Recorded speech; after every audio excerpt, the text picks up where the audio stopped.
मी वैदेही इनामदार. छान आहे. काय? तुझं नाव छान आहे. हा मानस आणि हा Amit. Hi. Like I said, he is a very good director. नुसत्याच एकांकिका बसवणं आणि ऐतिहासिक प्रेमकथा दिग्दर्शित करणं,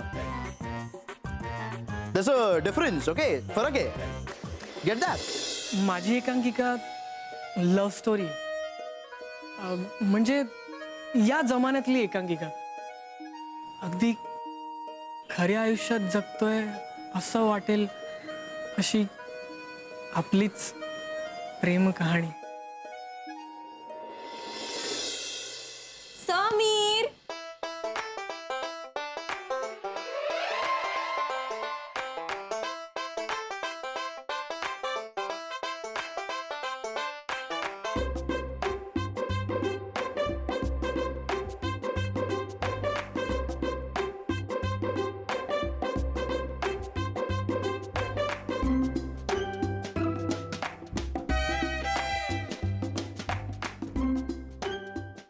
सॅम, अरे काय चाललंय तुझं? म्हणजे प्राणी संग्रहालयात वाघ नाही का पिंजऱ्यामध्ये एरझाऱ्या घालत असतो, तसा हा का घालतोय? विचार करतो. विचार. आणि तू? ए वर्षा, उगाच जोक मारायचं काम नाही. आधीच डोकं सटकलेलं आहे, उगाच तुझ्यावर बिल फाटेल. फालतू चोक मारायचं काम नाही. आधीच डोकं सटकलेलं आहे, तुझ्यावर बिल फाटेल. मार, तू फेऱ्या मार.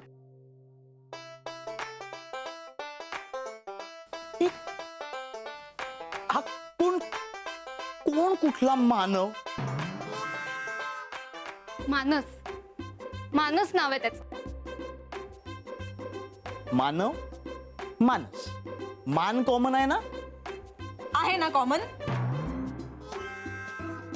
झालं तर कोण कुठला मानस? आपल्याच कॉलेजचा आहे तो, असं काय करतोय हा? ते माहितीये रे, पण त्याचा आणि आपला संबंध काय? सहाध्यायी, व्हॉट? एकत्र शिकणाऱ्या विद्यार्थ्यांना सहाध्यायी म्हणतात. समीर, जाऊन प्राध्यापक उकिडवेंना विचार. असेल ना मग? नाही, मग काही नाही. तू मला संबंध विचारलास ना, म्हणून मी तुला सांगितलं. प्लीज प्लीज, तू मध्ये मध्ये बोलत जाऊ नको, लिंक तुटते माझी. श्श्श. काय बोलत होतो तुम्ही? सहाध्यायी, ते तू बोलत होतीस. मी काय म्हणत होतो? संबंध. येस, संबंध. तर या मानसचा आपल्या गँगशी काय संबंध? येस. माझं नाटक काय वाईट होतं? नाही. जोधा अकबर, अरे फिल्म एवढी हिट होती ना, माझं नाटक काय सुपरहिट झालं असतं माहितीये? पण नाही. आता आपण त्या मानसने लिहिलेलं ते बकवास नाटक बसवणार. नाही, बकवास नाही, प्रेमकथा आहे. तेच ते बकवास प्रेमकथा. बकवास प्रेमकथा नाही, आधुनिक प्रेमकथा आहे. तेच ते. हो, तर तुझ्या मते आधुनिक म्हणजे बकवास. समीर, तू आज जो टी शर्ट घातलायस ना, हा. तो खरंच खूप आधुनिक आहे रे. बस, फालतू जोक नकोयत. माझा मुद्दा हाच आहे की कोण बाहेरनं कोणीतरी एक पोरगा येणार आणि त्याचं नाटक आपल्याकडनं बसवून घेणार, हे मला पटत नाही. अरे समीर, पण तुला वैदेही सोबत नाटकात काम करायला मिळतंय, याचा का विचार करत नाहीयेस तू?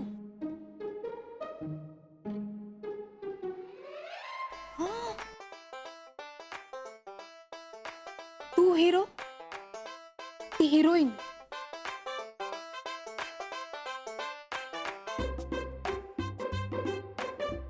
अरे वैदेही, वैदेही, बरं झालं तू आली. वैदेही.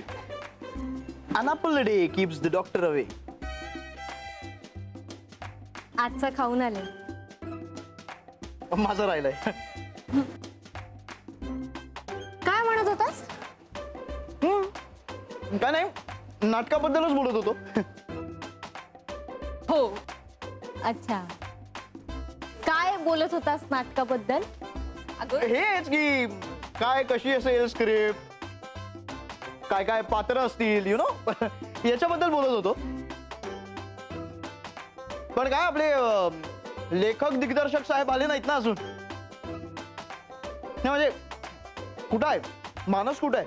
अरे तू इकडेस? अरे कधीपासून शोधतो तुला, लपाछुपी कर. काय मित्रा, काल काय फेकलीस रे? काय की तुझ्याकडे एकांकिका आहे म्हणून? फेकली काय आहे? अरे एकांकिका आहे आणि लिहिली आहे ह्यात फरक असतो. अरे लिहिलेली एकांकिकाच आहे माझ्याकडे. काय बोलतो? तू सांगितलं नाहीस मला की तू कविता सोडून आता एकांकिका पण लिहितोस ते? हो म्हणजे नाहीये त्याच्याबद्दल कशाला बोलू मी. म्हणजे ते जेव्हा कवितांबद्दल बोलत होतो तेव्हा एकांकिका लिहिली नव्हती. अरे तू आत्ता म्हणालास ना की तू एकांकिका लिहिलीस म्हणून. हो. अरे असं काय करतोस रे बाबा? तू काल त्यांना म्हणालास ना तुझ्याकडे एकांकिका आहे म्हणून, मग ती कुठे आहे? ही ती एकांकिका. ही कुठून पैदा केलीस? अरे बाबा लिहिली. अरे भल्या माणसात तेच विचारतोय, कधी लिहिलीस? काल रात्री. म्हणजे काल तू फेकलीस त्यांना? अरे नाही बाबा, एकांकिका होती पण माझ्या डोक्यात. कागदावर काल रात्री उतरवली. वा वा मानस महाराज, हुशार आहात तुम्ही. वहिनींचा कॉल आहे. हॅलो वैदेही. अरे कुठे आहात तुम्ही? आणि मानसने एकांकिका आणली आहे ना, आम्ही सगळे वाट बघतोय. अरे हा हा आलोच आम्ही, शिड्यांपाशी होत. आलो 2 मिनिटात आलो. ठीक आहे. हा हा. वहिनींचा कॉल होता. भाई तुझी मजा आहे. हा. लेखक पण तूच, दिग्दर्शन पण तूच, प्रेमकथा. भारी आहे भारी आहे. पण खरं सांगू, हे नाटक आहे ना तिचं आणि माझं नाटक आहे. आम्हा दोघांची गोष्ट. म्हणजे खऱ्या आयुष्यात आम्ही दोघं जसे असतो ना तसेच या एकांकिकेत. वा. त्यामुळे मला ते नाटक तिच्या बरोबर जगायचं, तिच्या बरोबर साकारायचं. मला डिरेक्शन करण्याऐवजी ना एकांकिकेत अभिनय करायला आवडेल. हे बाबा, हे काय नवीन खूळ आता? खूळ नाही मित्रा, वेड. कॅप्टन ऑफ द शिप होऊन सगळ्यांना दिशा दाखवण्याच्या ऐवजी एक साधा खलाशी होऊन विहार करण्याचा वेळ.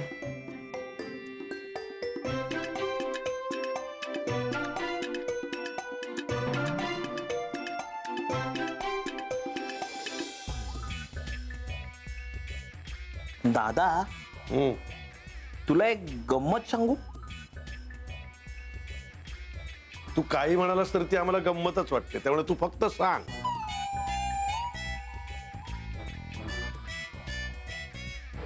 बघ ना, आमच्या लाईन मध्ये ना सगळं उलटच असतं. ते दिसतंय. अरे ऐक ना, नॉर्मल आयुष्यात बोटीचा कॅप्टन बोटीला दिशा दाखवतो.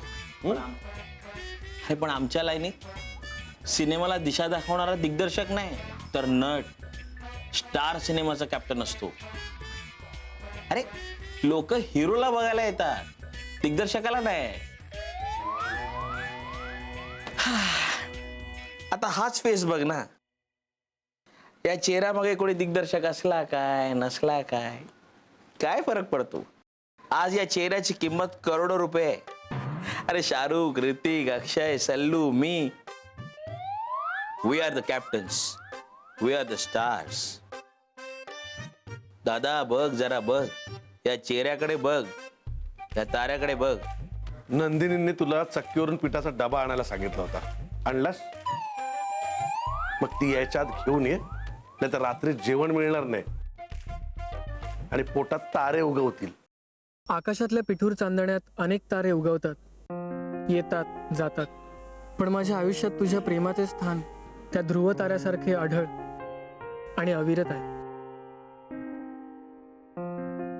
तो जसा जगाचा दिशादर्शक आहे तशीच तू माझ्या आयुष्याला दिशा दिली आहेस.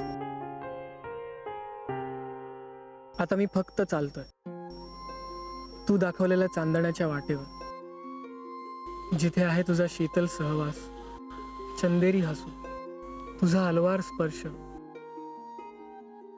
आणि आहे कधीच संपू नये अशी कोजागिरीची शुभ्र रात्र.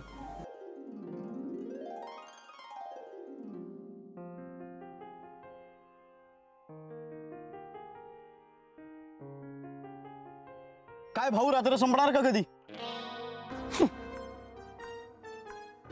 नाही, रात्रीतच अडकलायत. मानस, तू खरंच खूप सुंदर लिहिलंयस हे स्क्रिप्ट, नो डाऊट. पण एक सुचव, म्हणजे तू राग मानून घेऊ नकोस, मी जरा स्पष्टच बोलते. नाही बोल. चांगला लेखक असणं आणि चांगला दिग्दर्शक असणं ह्या दोन वेगळ्या गोष्टी आहेत. परफेक्ट. म्हणजे काय म्हणायचंय तुला? सांगते. हे बघ, तू हे नाटक उत्तमच लिहिलंयस, नो डाऊट. पण मला असं वाटतं की ह्या नाटकाच्या दिग्दर्शनासाठी त्याच तोडीचा दिग्दर्शक हवा.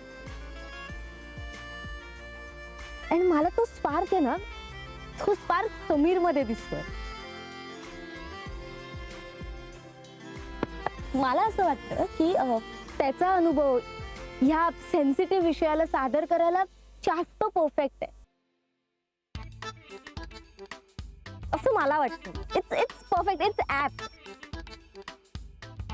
अगं पण वैदेही, मी नक्कीच चांगलं दिग्दर्शन करू शकेन. नो डूट. वैदेही म्हणाली ना, ते फायनल. दिग्दर्शन मीच करणार. थँक्स समीर. नाही, तू माझ्या शब्दासाठी इतकी मोठी जबाबदारी स्वीकारलीस. That's really sweet of you. पण मी एक रिक्वेस्ट करू का तुला? या, ऑफकोर्स. नाही, कसं आहे, मी तुला दोन जबाबदारींमध्ये अडकलेलं नाही बघू शकत. अरे की म्हणजे तू अभिनय पण करणार, दिग्दर्शन पण करणार, मग तुला वेळ कसा मिळणार माझ्यासाठी, आपल्या सगळ्यांसाठी? हा, that is true. So I suggest की तू फक्त डिरेक्ट कर आणि हा रोल मानसला करू देत.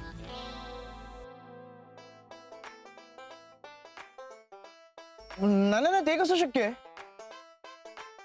का? अरे नाही ते शक्य.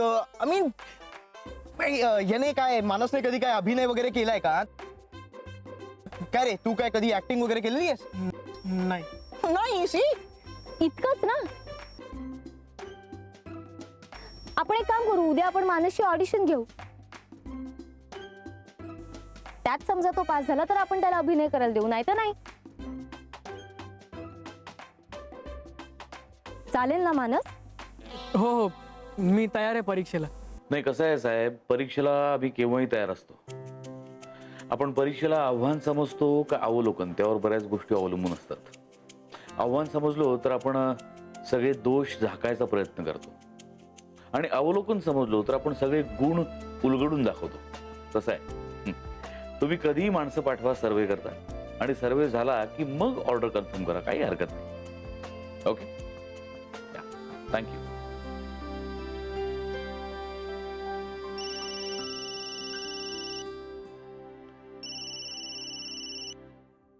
बोला राणी सरकार. हॅलो. काय झालं अर्शू? काही नाही, जरा सर्दी खोकला वाटतोय म्हणून थोडीशी कणकण आहे. बरं ऐक ना, फोन अशासाठी केलाय की ऑफिसमधून येताना ना जरा डॉक्टर वझ्यांकडे जाऊन ये आणि माझी औषधं घेऊन ये. फोनवर झालंय माझं बोलणं त्यांच्याशी. फोनवर? सर, टॅक्सी पकड आणि जाऊन दाखवून येते ना. का माझ्याबरोबर येते संध्याकाळी?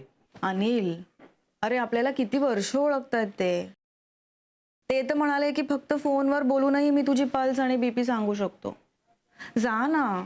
पण सकाळी तर ओके होतीस, अचानक काय झालं? मी येऊ का लगेच घरी? नाही, काही गरज नाहीये धावपळ करण्याची.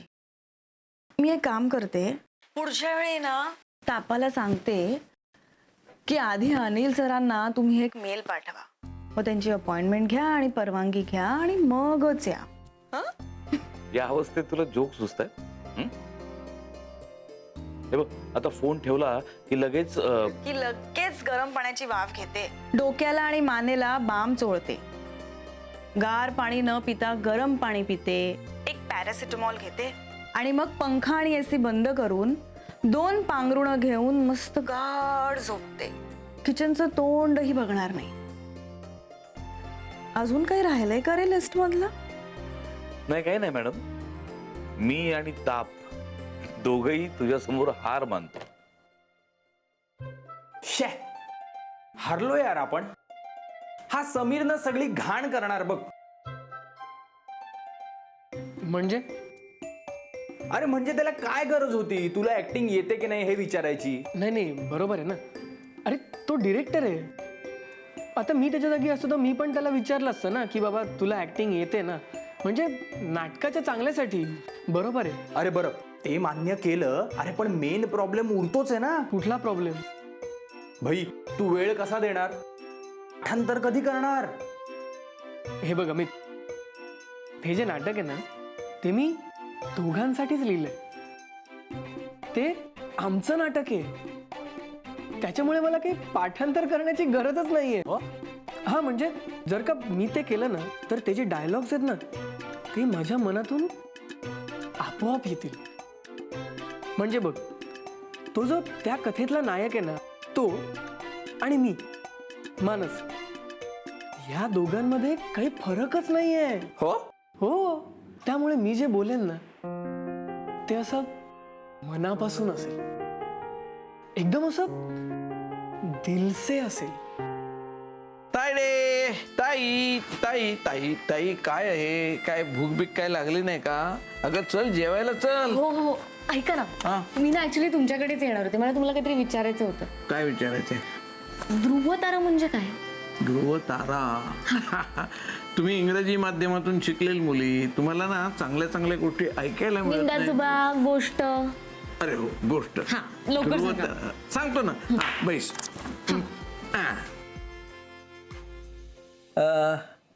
उत्तानपाद नावाचा एक राजा होता. त्याला 2 राण्या होत्या. एक आवडती, दुसरी नावडती. आवडत्या राणीचं नाव होतं सुरुची आणि नावडत्या राणीचं नाव होतं सुनीती.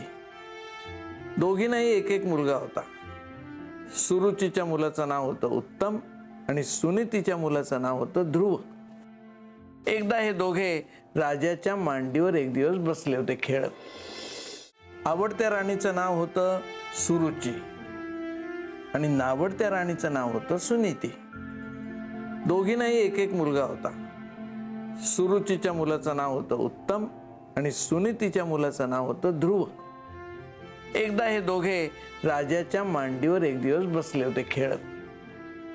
दोघेही खेळत होते, राजाची गप्पा मारत होते, दोघेही आनंदात होते. सुरुचीनं हे पाहिलं लांबून. तिला भयंकर राग आला.